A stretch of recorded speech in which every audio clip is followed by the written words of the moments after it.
Hi, this is Zak Mir, editor of Spreadbet Magazine, with a look at some bulletin board hero stocks on Thursday, September the 4th. And I'm starting off with Afriag, where it looks as though we've got a decent bull flag consolidation above the 50-day moving average at 0.5 pence. If you look closely, you can see an unfilled gap to the upside within this flag, and also the end of day close at the 200-day moving average at 0.71 pence.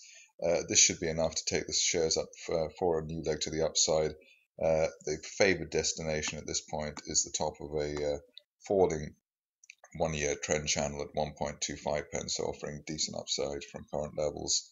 Any dips towards the 50-day line at the moment are regarded as a buying opportunity, and we are obviously backed by the way that the flag over the last couple of weeks has been above former resistance towards 0.5 pence in July and August.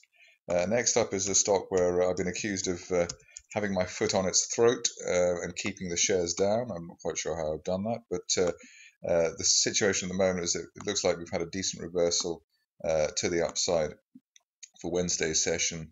A temporary bear trap just below the 32.5 pence August floor.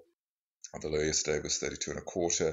Narrowest of bear traps there. It also ties in with the May support zone as well towards the 32 pence level. And on that basis, one would be looking for or suspecting that a turnaround or a lasting turnaround was on its way within a rising trend channel from March. There's been a double dip off this RSI support level as well towards 30, which can be a decent near-term buy signal as well. So that is looking encouraging. If you're cautious on the shares, maybe you wait for an end of day close above the 20-day moving average at 34.5, just above current levels. But it does finally look as though there's enough work has been done to take the shares up towards the 45 pence implied range high at the top of the 2014 price channel. Next up is a share which has been consolidating for what appeared to be an eternity until the latest move to the upside, which actually looks like a sort of hockey stick breakout here. A very sharp break to the upside, one that was anticipated by the extended RSI uptrend line from December, multi-tested, so that provided the suspicion that a breakout was on its way, but obviously the exact timing was always going to be difficult. The situation now is that we've broken through towards the low 30s.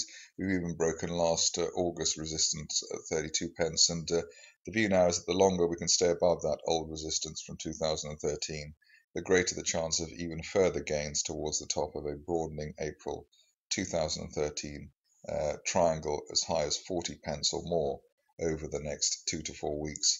At this stage, only really sustained price action back below former autumn 2013 resistance towards 29 pence, and the 10-day moving average around that level would really be outright bearish, even though with the RSI at 85 now, one would expect some consolidation either side of the old August peak. Finishing off with an old favourite, Leni gas and oil. It does look as though the shares are finally on the move here in terms of the recent consolidation that we had between 3.2 and 3.8 pence roughly from the beginning of July. Situation is that one would expect to see a push towards the top of a May rising trend channel as high as 6 pence over the next 2 to 4 weeks. The stop loss on the idea probably now back below the initial August resistance at 3.85 pence. If you want to trade the stock in not such a close fashion, maybe leave the stop loss below the floor of the May channel and the 50-day moving average at 3.6 pence. But the way things are going now, one would not really expect anything below the initial August peak ahead of the 6 pence implied destination. That's it from me. More updates on spreadbetmagazine.com.